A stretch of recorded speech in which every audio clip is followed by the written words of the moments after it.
Good afternoon, and welcome to the Tiger Enrichment series offered by Trinity University's Alumni Relations Department.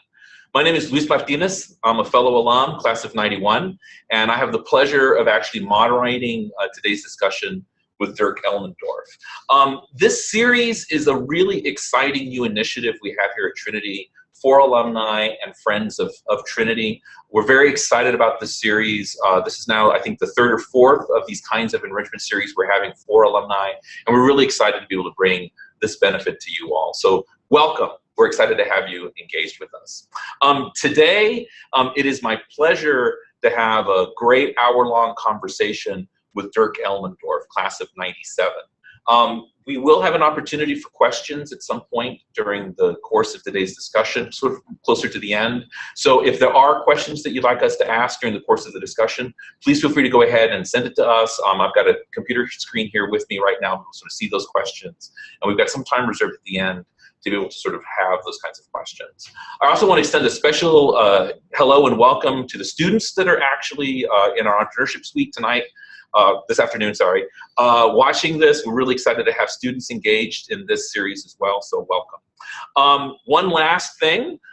Today, you may have noticed, is the launch of Trinity University's 24-hour challenge. So there's an opportunity for donors to get engaged with Trinity today. There's a special challenge going out that if Trinity can manage to raise 1,200 donors, there'll be a match challenge gift of $75,000 that will be donated for scholarships. And what's exciting about this sort of challenge and ways of giving to Trinity is that you have the opportunity to designate where you would like your gift to go. So if you'd like your gift to go to entrepreneurship, for example, or if you were part of a Greek organization or a club, or there's a department that you want to go ahead and honor, if you go to trinity.edu/24HR, you'll be able to participate in that challenge. So that was the commercial. Let's go on and go straight to our conversation. It's my honor to introduce Dirk Elmendorf, a class of '97. He's recognized for his exemplary leadership and entrepreneurship and his history-making innovation when it came to cloud computing. He's a co-founder of Rackspace, an international company that has served over 200,000 businesses worldwide. Dirk is a founder of that sort of amazing company. It is San Antonio's largest publicly traded company here and has had a tremendous impact on what San Antonio is today and its future. In addition to that, he's been involved with a number of additional startups here in San Antonio. We'll talk a little bit about his most recent startup called Trucking Office and his perspectives on where entrepreneurship is today and the kinds of innovations and things that are shaping sort of startups in the future. So, ladies and gentlemen, friends and families, I'd like to introduce Dirk Elmendorf. Howdy. How's it going? How'd you like that introduction? It's great. It's just funny that I'm standing right next to it. It's like, wow, it's a lot talking about me. So let's begin talking about you. Okay.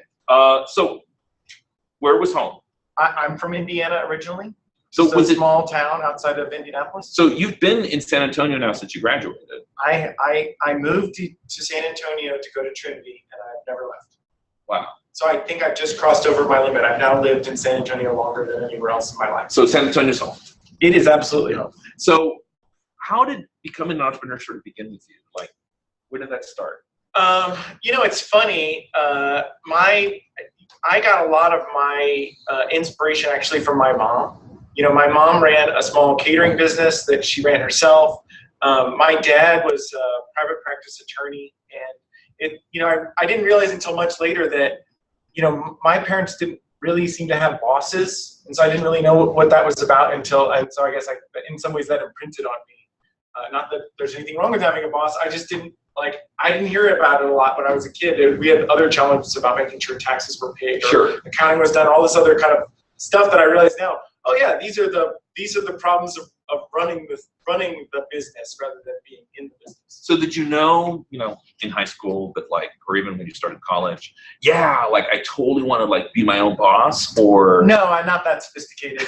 When I came to Trinity, I wanted to study chemistry. I was really into hard sciences, and I actually started Trinity. I didn't own a computer at that point. Wow. So I came to Trinity with no computer. I spent a lot of time in the computer lab, which, it worked out because they had internet. Like kids today are spoiled with internet everywhere. My daughter is 3 and she understands that if we don't have internet, that means there's no Netflix or YouTube, and that needs to be fixed. Right. Whereas when I went here, if you wanted the internet, you had to hike from lower campus to upper campus to access it. Right, and just for all intents and purposes, coming back to Trinity, Hosel still spells the same. So I just wanted to share that with you all. So does Thomas, but that's another story. Yeah.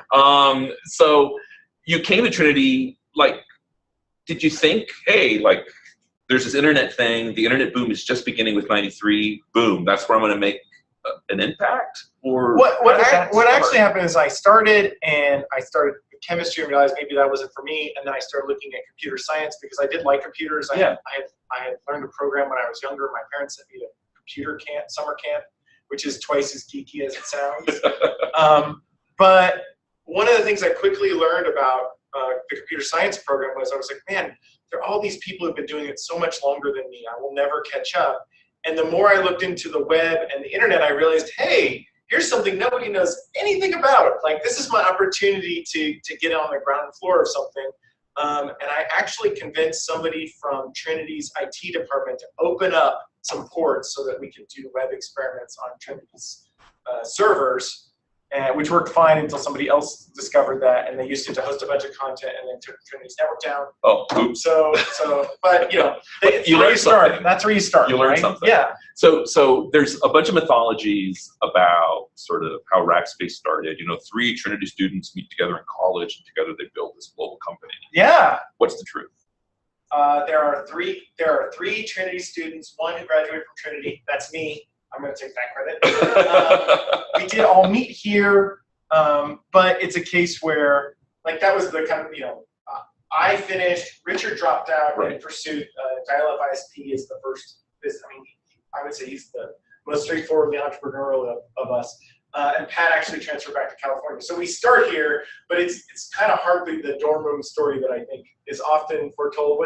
What I think is funny now is, Rackspace is now a $5 billion company. And so the early charming stories of sleeping on a cot under your desk, or we used to provide cereal at the office because we like cereal. You can eat cereal at any time, actually, and sometimes when you don't know what time it is, it's fine time for cereal. We would hide the best cereal so that it would be there. Right. Those stories have a certain charm now that it's a legit company with an HR department that would probably never put up with those shenanigans.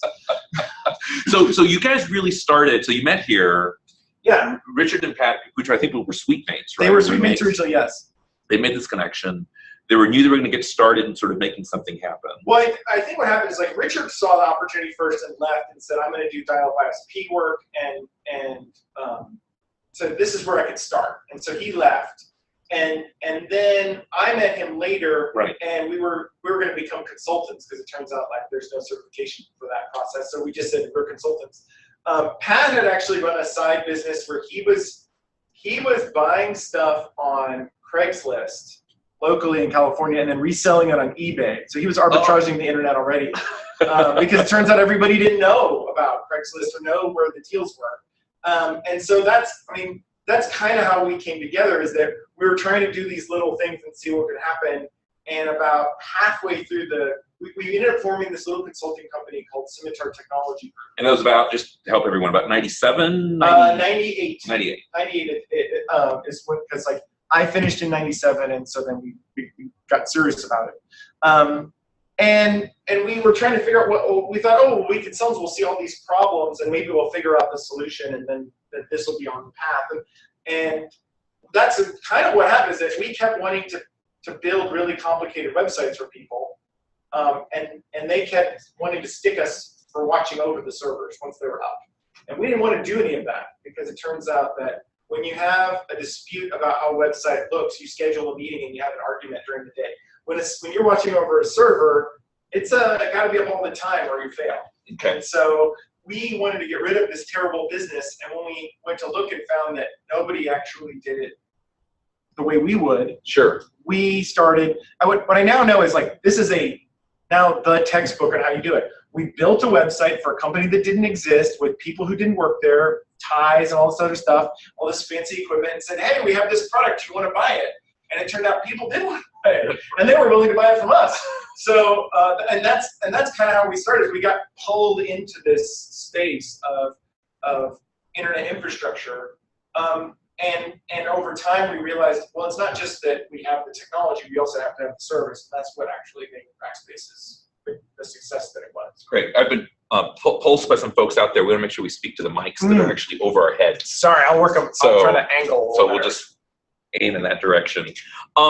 So sort of starts in sort of 98. Yep. Sort of start this sort of vaporware. You end up starting getting sort of like customers. We get customers, we grow, and it's kind of probably hard for people today to imagine, but in 1999 we had less than 100 employees, and we had less than 1,000 customers, and we had bankers telling us we should go public.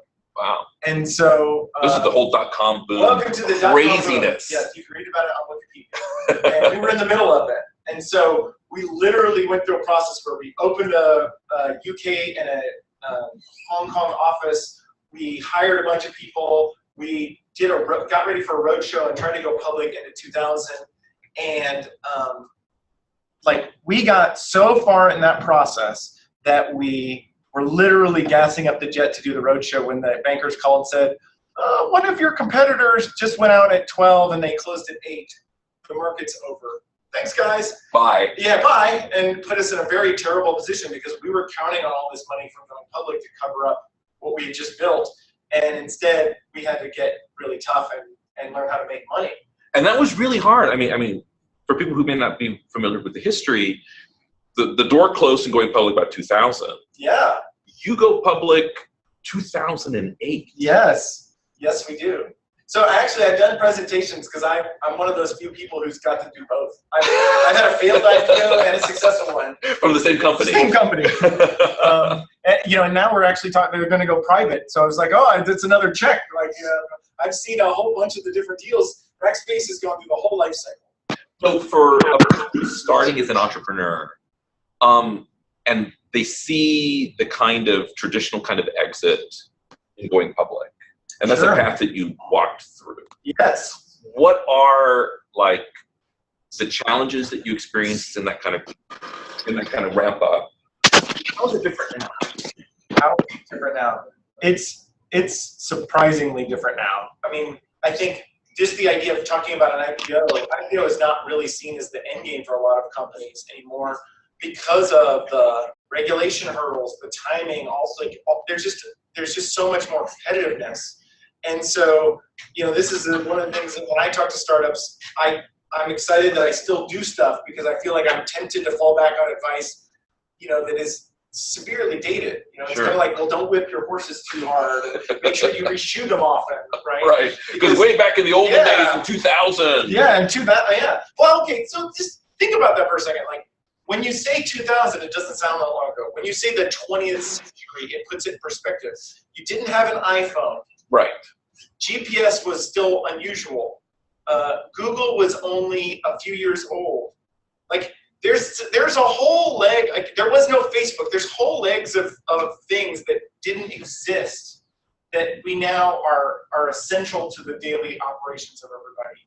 And it has really changed the nature of how businesses are formed and how you develop products. And when we were doing it, getting on the internet was hard. Yeah. That's why we were able to build a business that made it easier, right? But because of us and many other companies, getting on the internet now is easy. That's not where the challenge is. The challenge has moved to a completely different place in that not only do you have to have the idea, you've always had to have the idea. Right. And you have to be able to deliver on the idea. Those are table stakes. The difference now is you have to be able to communicate that idea in a way that grabs people quickly. We had years to figure out. Fanatical support is our differentiation. Correct. It's what we can bet the company on. It's what we can specialize. It's what we can market. We didn't do that out of the gate. We did that eventually. We have some really terrible early advertising you can Google, I'm sure, to see how much idiots we were. In the modern era, the market doesn't have that kind of patience. You have to come out with a message very early that is very good. And if it's not good, not only do they ignore you, they don't come back to you later. they consider you done. Wow. So you only have one shot. It feels much more good. Yeah, because things are so much faster now. They're so much faster. Like when Google finally went public, and it was the time seems like a ludicrous amount of per share fee. I was like, I don't get it. I mean, like I searched. Now that I'm on the other side where we are advertising inside Google and buying AdWords and seeing how they control the flow of new business to our businesses, I get why they were so valuable. Like that's an amazing choke point, but it's all tested around this. What can I say to the person who's doing something to convince them to click through, participate with me? And if I don't do a good job of that, Google's going to go, thanks, sorry, but your message is not compelling. It degrades our platform. You have to go away. They actually throw you off for being bad at advertising. Wow. And if you're good at it, then you get the joy of just competing and paying more money. So it's a very different sport now, where it's not just having the idea, it's getting that idea into someone else's head and getting them excited about it and doing that in a way that builds, right? Versus, I think there was a lot more opportunity for you to marinate on things before you got there. And also it's easier to distract yourself with getting the infrastructure to be able to scale or form a business, or, every other part of the deal has gotten simpler. The deal that I signed with our original investors, am I loud enough? Yeah, you got it. Okay. The deal we signed with our original investors, I think I have that contract somewhere. It was this thick. I mean, it was the craziest thing. It covered all these crazy scenarios and the mythology stories that like you guys were like in negotiations with legal teams for 28 hours straight. Well, they did. That isn't entirely untrue. They said we're going to go in this room and we're going to negotiate until we're done, because they wanted to get it done before the end of the tax year, because taxes matter. Right. And that seemed like a good idea at 6 p.m. At 3 a.m. I think they regretted that decision because we were awake because we were kids, and they were not. Morris and Graham were a little older at the time. Now I feel their pain. Like, I don't want to stay up to argue about it. But you came out with like this huge, massive agreement. I've never seen one as long in my career since then. How is it different now? Well, I mean, like, you can literally do a term sheet that's a page and a half. Wow. And there's a menu. Like, you can go to somebody who, like, if you go to a lawyer who actually knows what they're doing, they'll go, how do you feel about this preference? What do you want to do about this situation? There'll be a menu of things to think through of this kind of happens, this happens, and this is how it works out. And so, yeah, you can do a one-off crazy deal, but that's not really how it works. Now, the amount of money you put in tends to be smaller. I mean, you can do small $10,000 deals because $10,000 goes really far, right? You can actually, with $10,000, you can start hosting something. You can start testing something. You can start advertising something. You can start advertising, and you can prove out whether or not you're going to get traction, because actually that has a lot to do with where you go in your success. In the modern era, getting people on board and building your community and audience, that's a big part of what makes the difference, right? And you have a different array of options, right? When I was a kid, the big deal was having a Super Bowl ad. Like, I remember during the .com era, that was like, these companies either were ridiculously awesome or going to flame out, but they bought Super Bowl ads. That was the Pets.com. Yeah, that was the pinnacle of the marketing apotheosis of that era, right? Today, you and I are an embarrassing video from 1 billion users on Facebook, right? If we make something that is truly ridiculous, we can record it live, and 100 million people will see it tomorrow for free, thanks to Facebook. We don't even have to figure out how they can see it. Right. We just have to get it out there. That is a completely different opportunity than when the only way to get 100 million people to see your thing was to try and distract football fans from an otherwise mediocre game. Well, how does it feel, right? I mean, it's partly because of like the success Rackspace had in building the pipes and sort of the underground way in which the internet exists, that now we have YouTube and we have these kinds of things that exist in the cloud that enable us now to do these things. I mean, Rackspace was part of that transformation. Yeah. So to get to the question, so here's the arc, right?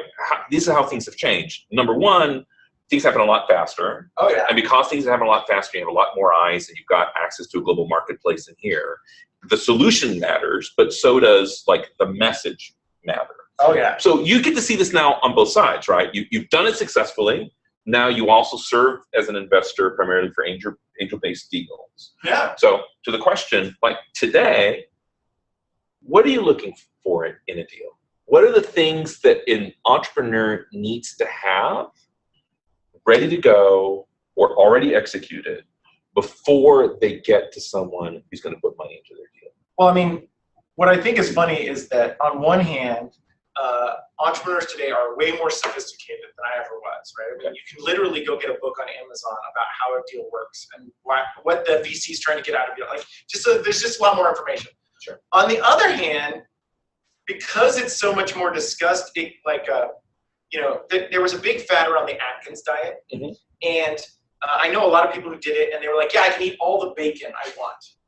And I can tell you, I read all of Atkins' books. There is no chapter in that book where he says you can eat bacon you want. There's no chapter. But nobody read the book. They were like, hey, I know a guy, he does Atkins. I'm kind of doing Atkins. It means I eat a lot of bacon, right? And I kind of feel like startup culture is the same. Because everyone's watching Shark Tank, so life is Shark Tank, or they're reading Hacker News, or they're seeing kind of like a cartoon of it, and so they go, okay, what you do is you get an idea, I have a great idea, then you go sit in front of a rich dude, and he gives you a bunch of money, and then the rest is all awesome. Money! And I would tell you, if it was that formulaic, it'd be great. We would all do that. We would just like, great, here, just put money in it. Nothing works like that. Like, that's not how any system where lots of money, so how does it work money now? Cannot be made by just like trying to follow a simple formula. It'd be cool if it did. So how does it work now? Well, look, so now you do have to have an idea. You do have to have a team that can do something about it. Okay. I think one of the best questions one of my friends asked is, he's like, what is your unfair advantage? Unfair advantage. Like, how are you going to cheat the system? Do you know something that nobody else knows? Do you have experience that is unusual? Do you, like, the more you can kind of tell, like, this whole sport of entrepreneurship is ridiculously difficult. You're going to fail. Yeah. It's just failure is part of the standard path, right? And Rackspace now can be considered a great success, but there are a number of times where we sat around a boardroom wondering, okay, is this the thing that kills the company? Is this where it all ends, right? And we, fortunately, didn't. You know, we went public. We were the last company to go public for 18 months. The market in 2008. 2008, we closed the market. We were the last guys out, and we only went public by one vote in the board. Wow. We all went around and said, well, August is normally a terrible month. Maybe we should wait. Let's let this calm down. No, last vote said, we're going to do it. And we did it. And the bottom fell out a month later. Yeah, and if we didn't do that, the bank called all of our credit lines. I mean, it would have been a disaster. So I would love to say it's all genius. No, look, there's macro events are waiting out there to kill you. Even if you're really good, they're waiting to kill you. And that's where unfair advantage is really critical. Yeah, anything you can do to, like, so for Rackspace, I don't know that we started with an unfair advantage, right? The thing though is that we built fanatical support into an unfair advantage because it was an area no one else wanted to do. Google and Amazon don't want to talk to you. Right. They don't want to get to know you unless they can be analyzed. And there's nothing wrong with that. They have a successful business.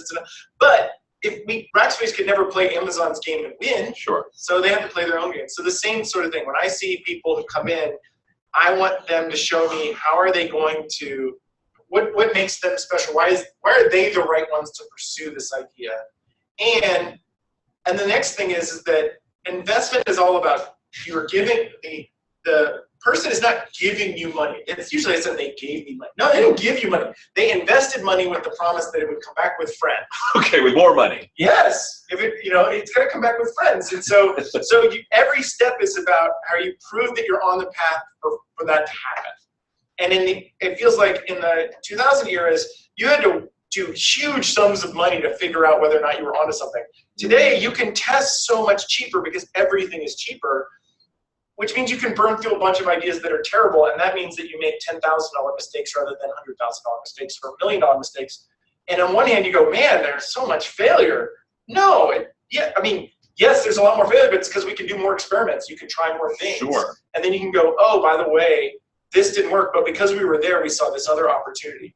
Like the other side of it is the chasing the opportunity. Being opportunistic in a space has huge value, right? Like if we'd started Rackspace a little bit earlier, the market wasn't ready. Right. If we'd started it later, there would have been too much competition to gain any traction. So that timing matters, and I wish you could go, okay, well, now is the right time. You don't get to know that. You just have to test. So timing is really important as well, and being able to know where that opportunity is relative to where you begin with your thing. So let's talk about risk briefly. Sure. Right? Because everyone always says, you know, if you're thinking about being an entrepreneur, if you are an entrepreneur, like risk is a natural part of like what you have to deal with. You've shared one way to mitigate that risk is have an unfair advantage. Sure. Right? One way to mitigate that risk is try a bunch of stuff out in a low-cost way so you figure out what's going on. What other ways in which, well, let me move this into a different direction then. How does an entrepreneur then, assuming they do those two things, faces risk? Well, I mean, I think that this is, you know, there's a lot of chatter in the entrepreneurship. You've run an educational program. Can you teach people to be entrepreneurs? And I feel like, look, you can learn lots of the skills. Right. But this willingness to deal with the unknown seems to be a bit of a divider. And that you rarely get all the information you need to make a great decision. You just have to make a decision with what you've got. But that doesn't mean that you just cavalierly flip a coin all the time and make whatever decision comes into your head. The people who always inspire me when I talk to other business leaders are the ones who find a way to shave the corners off their risk. They go, well, this is really risky. How do we do something about it? We're not hiding from it. We're not saying, oh, well, nothing ever bad will happen. Right. A lot of times they're like, oh, yeah, this is going to be terrible if it happens. Well, what if it did happen? Is there a way to turn that to our benefit? Or is there a way to make it so it could less likely or no, we're on the path to it, or like, so embracing risk doesn't say jump off buildings. Like, don't go base jumping. That's not. Well, some people do like to do. Some do that, but that's not what I'm talking about. I think of it as more of you have to look it in the face. Like when I say head on, I don't mean run into it head on. I mean look at it, and then once you look at it, you can decide: can I do something about it, or look where the risk is? That's where the opportunity is. Okay. If it wasn't scary, everybody would do it. Like. I remember I sat down with a lawyer and he goes, my wife just brought me an article about flipping homes. Okay. He said, honey, it's in a magazine. That's over. That's like point, by the right? time they're writing articles in a general purpose magazine about how this is a strategy, this is the time to run. Right. You can't be no risk, and if it's no risk, it's a bubble that's going to collapse, right? And so that is the tricky part of all this stuff, is that you have to be willing to go, okay, yeah, it's scary. I don't know what's going to happen. But because it's scary, other people aren't even going to show up, which means there's an opportunity there. And the question is the opportunity worth the risk? That's the balance. Right. And sometimes if you do that right, it all works out. Sometimes you get crushed. So you said something really, really profound. Like, it's more than just facing the risk, right? It's more than understanding, honey, we're going to lose the house. Honey, like, you know, I may not have my retirement after this deal is done. It's about really embracing that risk, right? It's about saying, like, look, there's risk, there's a downside, but there's this real opportunity for us to exploit if we can, like, do this. And I can mitigate that by, like, what's my unfair advantage? Yeah, and this is the part that and in a lot of ways makes me a terrible employee now, right? Because when I look at stuff, all I can see is, okay, this, you know, part of me goes, oh, well, I just want to show up at a job. Well, that has risk, right? You're not in control of the company that makes the decision whether or not you stay and whether your department is important and all these sorts of things. But I have friends who are like, yeah, but I'm insulated from thinking about that, and I think they're going to do fine, so it's good. I'm like, great. I can't not see that now. I see it as, okay, well, let me get closer to where it's scary, because actually that's also where the most opportunity is. The fact that you are insulated means that you're also less likely to gain from taking. You don't gain from the risk you're taking in that scenario. So you lead right into one of the questions that we have of people who are listening. So someone said, like, when you grow outside the traditional corporate environment and your first success as a founder, you become unemployable to work for anyone. Is that true? Like, do you become now at this point, like, you've tasted that sweet nectar, you know what it's like to be in the driver's seat? Are you, like, unemployable now? I have definitely heard that, and I don't know, because, and this is kind of segues into something we were starting to talk to outside the room, which is, when I was younger, yes. Yeah. Definitely. Yeah, if you were 22, like, whoa, screw the man, right? Definitely unemployable.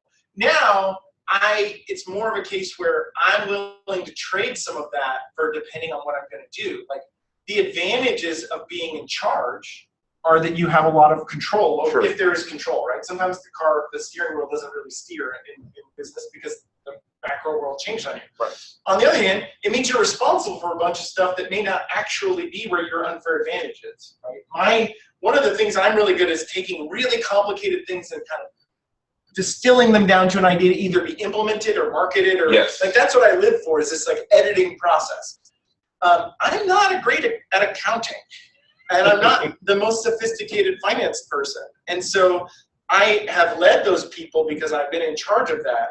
But I've also seen that there are advantages to shuffling it so that the right people make the right decisions. And so I think that there's no doubt it makes it more complicated because I have seen behind the curtain and I know what's going on. But I'm in some ways willing to make that trade more as I've gotten older, of like, yes, I could do these things, but I'm better in a spot on the right team. Right. And so for me, it's less about whether I'm an employee or the leader, and more about what is the team I'm going to play on. That has become more important to me as I've gotten older. So related to that question in which you alluded to, Bjorn also asked sort of a follow-on question with that. No, it leads into our discussion, right? So Rackspace happens, right? Go public, 2008, last one. Woohoo! Like happy times, right? You survived. I would hardly say happy times. Right? We went public in 2008 for $12, and by February of that year, we were at $4. We were priced at 50 cents a share over what we had in cash in the bank from going public. So, sure, happy time. Well, I'm not saying it wasn't hard, right? Right. You're no longer operationally involved with Rackspace. It's been a number of years since you've been involved. You then start your next venture, trucking office. Do you feel compelled that this now has to be even a bigger idea than the one that you just did? Is there like pressure to make it happen? I have seen, so I think in the entrepreneur community, there is pressure on people to try and do that. I do not take that.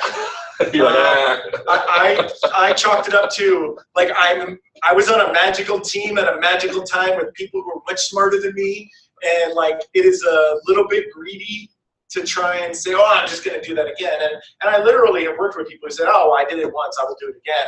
And I always find that, on one hand, I find it funny. On the other hand, I do have a friend who did that. He's had a great success afterwards. Not quite at the same scale, but still a great success. It's more attributable, right? Because it was a smaller team. But I think that, there's a documentary series called like 30 for 30 or whatever, where there's one called Broke, and it's about how most football players and professional sports they go broke really quickly. And part of it is they don't have a lot of experience managing money, but part of it is they're hyper competitive, and you give them money and they compete on it, right? And so I'm not competing. Like, I didn't do this to win some competition. That's not, like, I did it because the problem was really fascinating, and it was meaningful work, and it was exciting and all that sort of stuff. So that when we got to trucking office, I tried to go the exact opposite way. I tried to make it as boring. Like, we're doing trucking. This should be boring, right? This is not trendy. It's not social networky. It's a boring business that has profound effects on everything in this room was on a truck, at least one, right? It has its impact, but it doesn't have the temptation of, oh, well, I've got to go outdo myself. I think part of it is that there's a sort of hubris in that I, Dirk Elmendorf, did not build Rackspace by myself.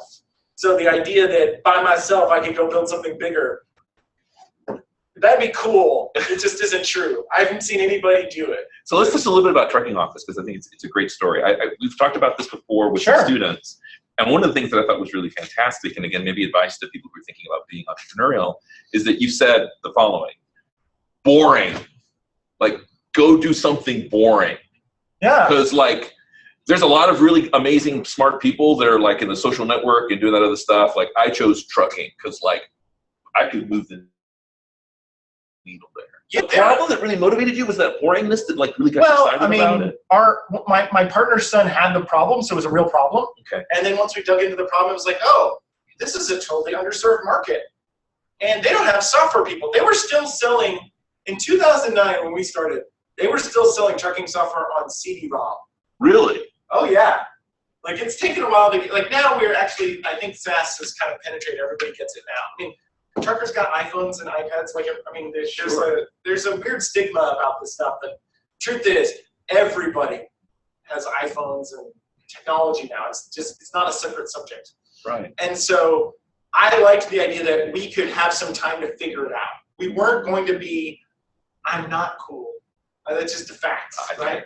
No, like, I'm not, like, when I go visit startups I've been involved with out in the Valley, they work on a completely different wavelength. Right. Some of it I think is awesome, and some of it I think is crazy.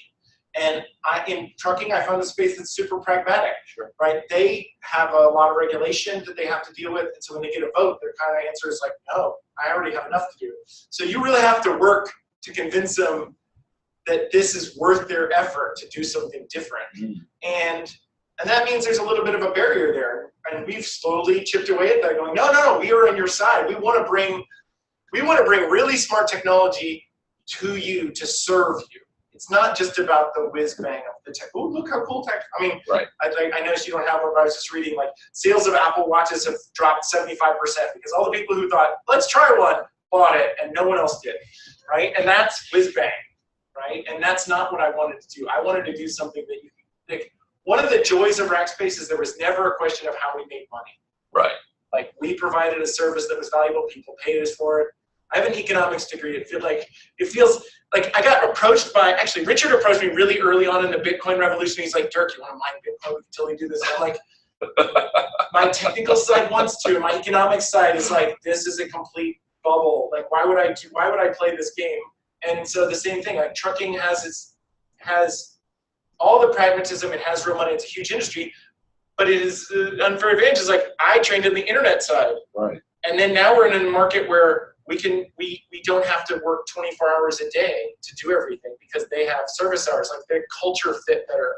So it wasn't so much it was boring, it was like a perfect space of huge underserved market that you could bring ideas from something I'd already done into, and they all seem fresh. That unfair advantage, right? Yeah. So you took ideas from something you'd already done before into a huge they were still new in trucking. Market that was still new in that area. I think in 2012 we could still offer a free iPad if you want to get like old school marketing, right? I mean, like, I think that finally stopped. People finally have all the free iPads they need.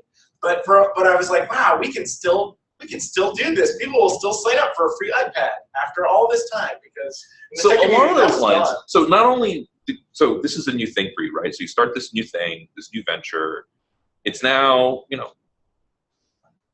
later than when you started this thing at the ripe old age of 22, 21. Yeah. Like, how is it different starting a new thing later in life? Well, okay, so there's a bunch of different stuff. Sure. I think the first thing is that when I was 20 and I was an idiot, it was easy for everybody else to understand that I was an idiot and for me to say I was an idiot. I'm still an idiot. Like, I still constantly do things that I have no business doing, and I'm okay with that. But I've definitely watched people, who are older, they don't want to admit they're an idiot. And part of this sport is going, I don't know. I'm going to ask the market. I'm going to test. You cannot, like, there was a great interview with the Freakonomics guys. So they're like, look, we can't actually go into marketing departments because no VP of marketing can admit he doesn't know if his marketing works. You can't do a real test if you're not willing to admit that. Sure. And so I think not buying in too much into your own hype and saying, oh, I'm an expert, like, that is a trap. That's how you stop learning and you stop evolving. And then in this market, that's how you die. I mean, I think they said something like 25% of the NASDAQ are companies less than 5 years old, and they don't see that slowing down. Right? It's just going to get worse. So there's constant sort of renewal. So you better constantly either up your game or learn. Now, on the other side, I used to work with a guy who tested airplanes for the Navy. And I got the feeling that once you walk away from a couple of airplane crashes alive, nothing else really bothers you that much. And I have not had that quite experience, but I've been through a lot of fire drills where we almost missed payroll, or we were completely out of money, or we owed somebody $1 million. It's like hilarious stuff. And so now I'm kind of a little less jittery of, this isn't really the thing that is the most important thing. Right. And so I try to use that as my advantage of, look, I'm going to be a little more focused and relaxed because I know things that become important as we go down the road, and make sure I focus on those things and I don't get distracted by, oh no, I look like, how do I look? How am I perceived by doing this? Or the other things that can get in your way of actually success, right? Sometimes you got to dig trenches. So who has the advantage then? I mean, are young college entrepreneurs fresh out of school, 18, 19, like they can work fueled by, or, 40 something? Statistics are starting to show that people over 30 who start businesses have more success. That's true. Okay, I mean that's just that's the Kaufman. That's the Kaufman study. That's just Kaufman. Right? I took that as like a yeah. The other side of it is that the tricky part is that you have to be way better at juggling your life and your cost structure. When I came out of Trinity, my parents did something for me that now would be like the most amazing gift ever. Is that between scholarships and some other stuff, I finished debt free. That's why I could start Rackspace, because I didn't have to immediately figure out how to settle up with my debt. So they have, the generations behind me have their own challenges in this cost structure stuff to take the risk. But you are better off taking those kind of risks where you're trying to figure out what you're going to do early. Sure. The later person, I think, is more successful because they get some experience and they go, this is the gap. They can identify the opportunity more realistically, right? And so when I find older entrepreneurs, I tend to find that they are more focused, they're more experienced. They just have to juggle where they get it just right so they can make the leap. Because there's a scary moment where you go, I have a school or a house payment, and I have a wife I'd like to keep, or a husband I'd like to, or kids that I'd like to send to college, or perhaps like to spend time with. Yeah, and that you have to decide, is this the moment you roll it? Because you're not rolling your own dice, you're rolling your family's dice. And I think that's one of the things as Rackspace got bigger, I really saw a way on our CEOs. That's why I'm glad I wasn't the CEO, is that, they were like, look, we still have to place big bets. The bets don't get smaller. And the people who are going to be impacted are not just me or the people at this table. It is all these people who work here and their kids. And we better be making good decisions, but we still have to take the risk, or you will sit there and go, well, we didn't take any risk. Why are we dead? Because that's how it works sometimes.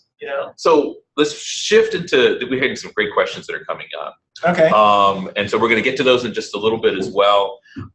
Let's move into sort of like hunting for innovation and like projecting in the future. Okay. So let's suppose I'm a 30, 40 something person. I've been doing my thing, corporate environment. I think I know I want to do an it. What's on the horizon? What's out there that's really interesting spaces to innovate around? Okay, so I like to think, Steve Wozniak, the less famous Apple Steve, said, way back in the day, he said, look, I invented technology and I can't predict 2 years out. And so I think today there are more opportunities than ever before because normal people can attack them. You can have something produced in Shenzhen at 100. You can have 100,000 units of a widget produced if you figured out the right widget. Right. That's the part that is hard now, right? And so I think there's more opportunities. Which ones you should attack? Man, that's hard. Well, that's why I asked you, right? Because like there's this expectation, like you should know, like what the next great emerging growth areas are going to be. Let's write a book. Let's write an article. Like tell me what's going to be in the magazine before it's in the magazine. And you're saying like if you knew like, look, if everything big. This is the thing I feel like a lot of people mess up, is that everything big started small. It all started small. There was a little thing, and then somebody did a little more, and then eventually it becomes a thing, right? And so I think that a lot of times people get enamored in the big, but you don't get to actually say, I'm going to be big. I mean, maybe you do. The movies say you do, but I haven't actually seen that play out. I've actually seen many people I've seen who've been successful, like, if I'd known how big it was going to get, I'm not even sure I would have started. It would have been too intimidating. I definitely felt that way. I mean, when we got to like 2,000 servers, that was more servers than I could really imagine we could have. And Rackspace does a couple thousand servers in a month now, so that's not the same. I mean, it was incredibly naive of me to have set my bar so low. But who could know that there would be a point at which my mom would tell me URLs, right? She'd go, oh yeah, have you seen this website? I mean, she's 76, right? Everybody's in. When I started, it was a fringe hobby, the internet, right? You went on to look for weird stuff and you could kind of code some stuff or make a little games. It wasn't an essential component of everyone's life. So that's really good advice. So like the big, great, it can happen. It might happen, but really focus on that small, that problem. Find stuff that is new. I'm a big fan of the model of the adjacent possible. Something happens and it makes something that didn't used to be easier for you. Well, what can you do with that, right? YouTube comes out of streaming being easier. Cameras being ubiquitous. Like finding that, what's the next thing you build up? And I guess to go back to my idea of unfair advantage, what do you know or have access to that everybody doesn't, right? Like one of my favorite stories I tell at business schools is I'm like, okay, I got this, I'm at a roller rink, I have a snack bar, and I sell pickles out of a little barrel, and at the end of the day, I've got this barrel full of pickle juice I don't know what to do, so for the heck of it, I freeze it, and I start selling popsicles made of pickle juice. Do you want to invest? And most of the time, the business students all look at me like, what are you talking about? I'm like, okay, well, last time I checked, they did $5 million in revenue. They're called Pickle Sickle. They have 4 flavors. Like, I would have never picked that as a business. But there was a guy who had a little problem, and he had an opportunity, and then he got traction, and then he found a model, and here I still tell the story. And so that is actually, you want a little pull. Find something you can get a little pull to know you should do the next thing. Yeah. Which is, and so if you, instead of trying to figure out how do I make the widget that everybody's going to buy and put in their house forever, go, how do I do something that I can get 10 people to buy from me? And if I can get 10, can I get to 100? If I get 100, can I get to 1,000 and go from there? And if you don't peter out, you'll be big. You just roll that. Yeah. And make it happen. Yeah. The big takes But you just can't, I haven't met anybody who's such an amazing planner. Actually, there was an entire economic system around this idea that they could plan the future of everybody and how it was all going to play out. It didn't work out so well. Oh, even if it is Westworld, right? So there's this question then about starting something. Do you try to bootstrap, or do you get money from somewhere else, or is there no real answer to that? It really depends. Well, what's best? What's best? Well, so first of all, I think I am a big fan of risking a little of your own money to get somewhere, because when you go to meet somebody, you need all the proof you can that you are right. So there's no ifs and buts about it. You as an entrepreneur, you've got to put some skin in the game. Well, I mean, the whatever you can, or bootstrap it. Whatever you can do to show me, like you sitting across from me saying, "Hey, I've got this great idea. It's people are going to upload pictures of everyone they know all the time. They're going to tell you everything about their day, and I'm going to sell advertising. Do you want to do that?" I have no idea. Turns out Facebook, good idea. Guy. I'm a little late to that party, but I get it. What I'm looking for is, okay, what is you're saying it's great. Every entrepreneur has to say it's great, or they wouldn't do it. They of course they believe it. Yeah, but you can't buy enough of your product to make it work. So how do you prove to me that there are other people like you? And what I ran into is that one of the things that was easy when I was at Rackspace is that the people we tended to talk to were people who were doing internet stuff, so they understood what we didn't have to translate anything. They had bought servers, and their other companies were doing it, and so we just stay at this high level. When I started to do stuff with trucking, it was like, okay, yes, it's trucking, but you're missing the point. It's really an accounting system. Think about how sticky that is, and you can kind of go, oh, yeah, the person I'm looking to for money has never run a trucking company, but they understand that businesses use accounting systems and that those have value. And so you're trying to find proxies that show that you are going to return it with friends, and not just because you say so. Because if it worked just based on your word, then no one would ever fail, right? Oh yeah, sure. And so I tend to believe that doing a little bootstrapping gets you some traction and puts you in a better negotiating position. Yeah. And it also will teach you a little bit. You need to be a good steward of the money. Right, because if you end up asking money from someone else, they expect it to come back with friends. Right. And if they see you blow it. And that's the deal. So if you, let's say I invest $10,000 in you and it doesn't work out, well, that's par for the course. But if it doesn't work out, it means you're not going to get any more, right? So you want to be able to continue to structure the game so that you go, look, we used to have this meeting at Rackspace in the early days where they would go, okay, how much are you spending on marketing? If we doubled it, what would you do? And Pat Condon would say all that. You go, well, go to this website. And okay, do that. And next week they go, how does our sales? They double. Okay, so if you could double marketing. And like that didn't last very long, but it was very instructive of, if I had this money is fuel. And so what a lot of entrepreneurs get twisted up in the discussion of bootstrap or raising money is, okay, it's fuel. What are you going to burn it? Like, why? Are you going to take, you have $100,000, great. Do you know what to do with $100,000? Because I can tell you, I met a bunch of entrepreneurs that had no business with $100,000. They needed $10,000 to learn how to do things. And then if they got through that, then you can kind of go, okay, now you can take the risks that are above that. Sure. Like our first day of Trucking Office, we put up a Google AdWord. I'll never forget. We put up a Google AdWord. We put in a $500 budget. And I got an email 40 minutes later saying, your budget is expired. And they go, really? I go, yeah, apparently we spent all of our money already. And they go, okay, well, how many customers we get? I'm like, we got 10 clicks. They go, how many customers? We got 10 clicks. I was like, so we just paid $50 per person to click through, wow. And they didn't like us, and they left. Yes, marketing's hard. Yeah, and expensive. And expensive. And you know what? We got better as a result of it. We learned a lot about Google AdWords, and we do much better now. But it was like, that was a very quick lesson. $500 later, I'm like, we are not going to do that again. Now, the irony is, like, part of it was we chose trucking software. It's a huge broad topic. Now, today, Trucking Office advertises in trucking software, and people buy. Because now we figured it out.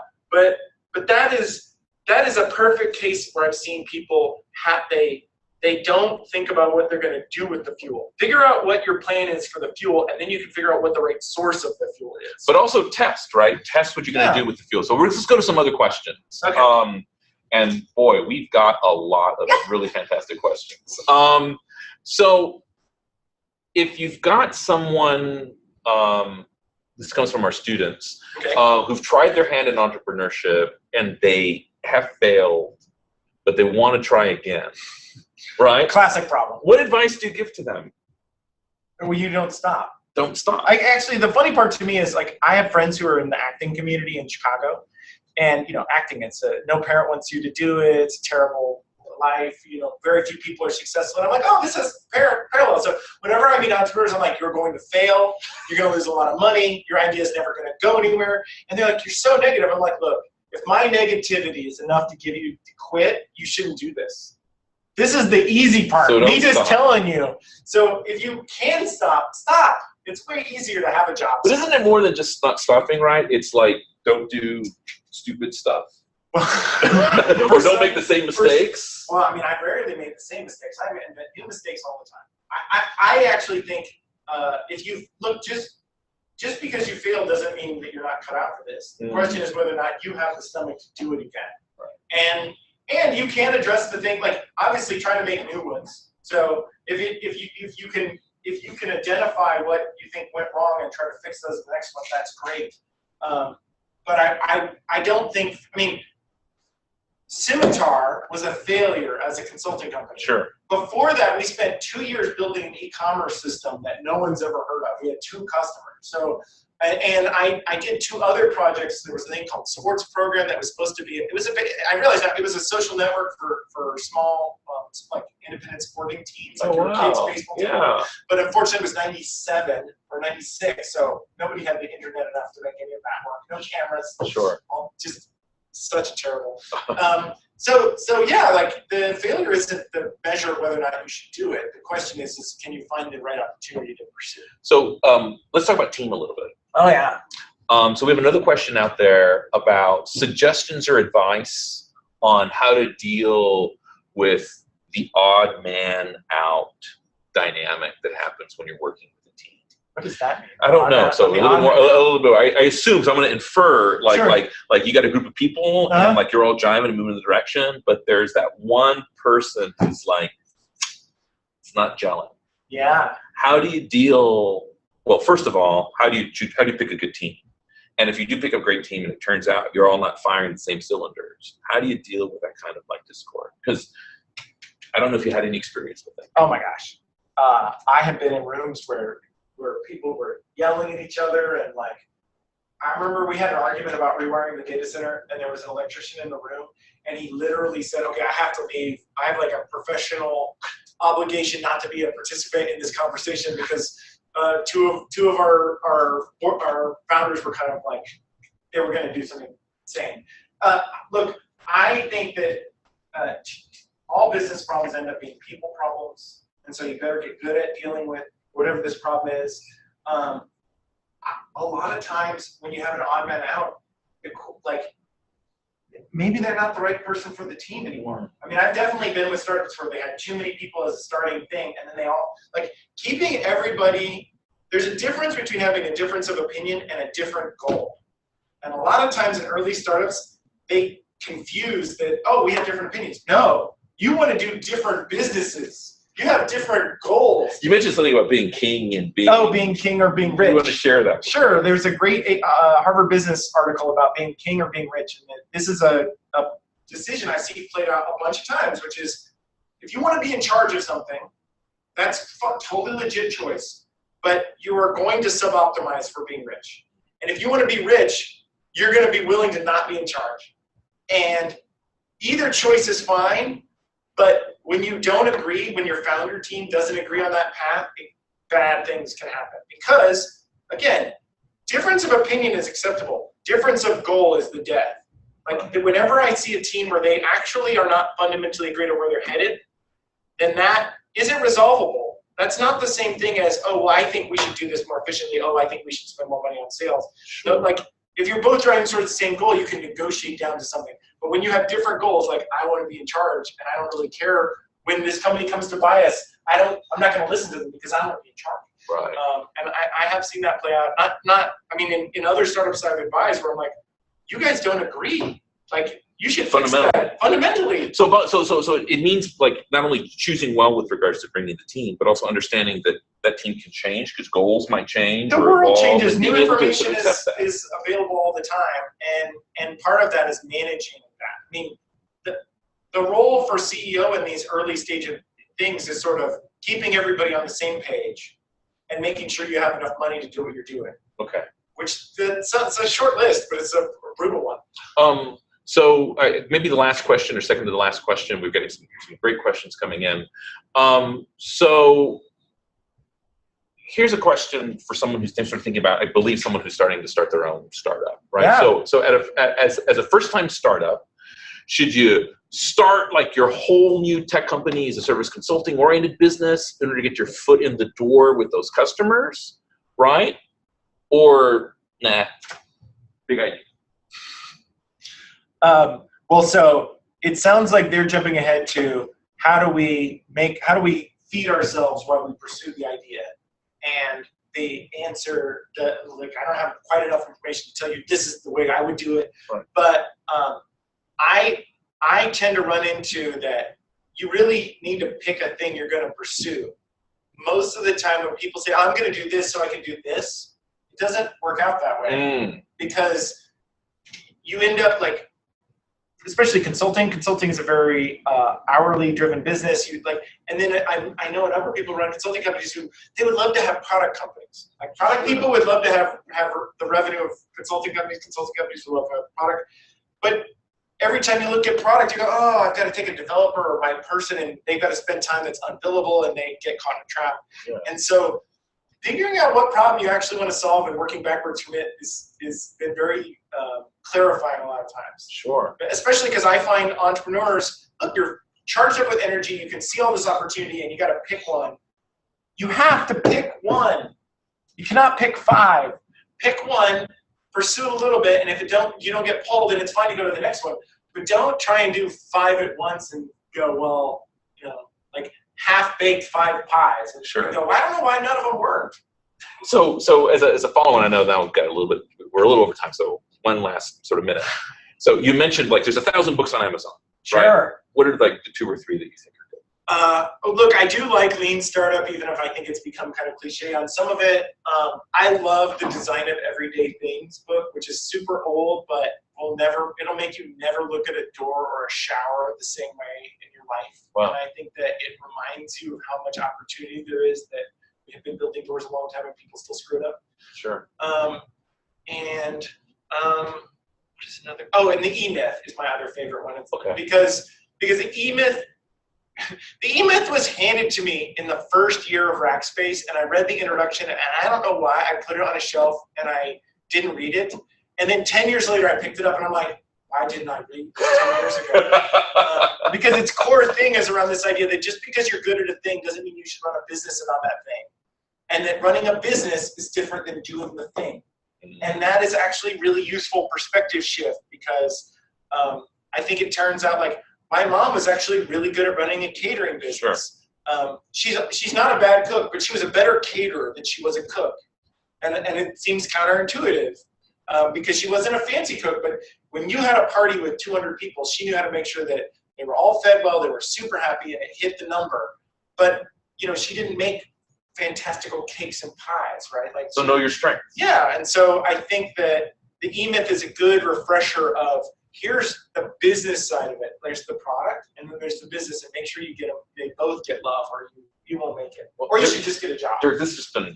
We could go on for another 4 hours, but I know there's people that need to get back to work or that are closing off. Thank you so much for taking this hour of your afternoon with us today, and thank you so much for being engaged with Trinity and doing the work that you do with us. I know our students really benefit, and we certainly benefit a lot. So I have two parting thoughts for you. Please. So one is, look, we all have great strengths, and we have some weaknesses. And I think that a lot of times we get more messaging about our weaknesses than our strengths. The true secret of success seems to be to focus on what you are great at and minimize what you're bad at, and go towards that. Like, it works better on teams, it works better for relationships. Lean towards the things you're great at, and you will have much more success. And my last thing is that don't forget that there is a 24-hour challenge for Trinity. Yes, please. And you could actually make specific donations to departments, including entrepreneurship, to help kind of encourage more discussions like this. Yeah, please do. We've got this great challenge that's happening. We're looking for 1,200 unique gifts. We'll have a challenge for $75,000 to go directly to scholarships. But what's exciting for you as a donor is that you have the opportunity to designate where you'd like that gift to go. If you want that gift to go to scholarships in general, if you want those gifts to go to the Department of Economics or Art History or a student club or entrepreneurship, you have the opportunity to go ahead and designate where your gift can come. And speaking from someone who sees that in entrepreneurship, the gifts to go to departments 100% go into supporting the efforts of those departments. Every gift that you give directly touches a student in some way. So please help us meet our 24-hour challenge today. Thank you so much for participating in this program. We've got another one coming up, and my apologies because my computer fell asleep, and I, of course, totally forgot my password. We have an upcoming live webinar scheduled now for December the 14th, again at noon Central. It will be on financial wellness, goal setting, cash flow, and budgeting. It'll be a discussion taking place with John Avieta, class of 98, who's the Vice President at Morgan Stanley Wealth Management, and it'll be moderated by our Dean for the School of Business, Dr. Paige Fields. Thank you so much for joining us, and thank you so much, Dirk, for being with us today. Thank you.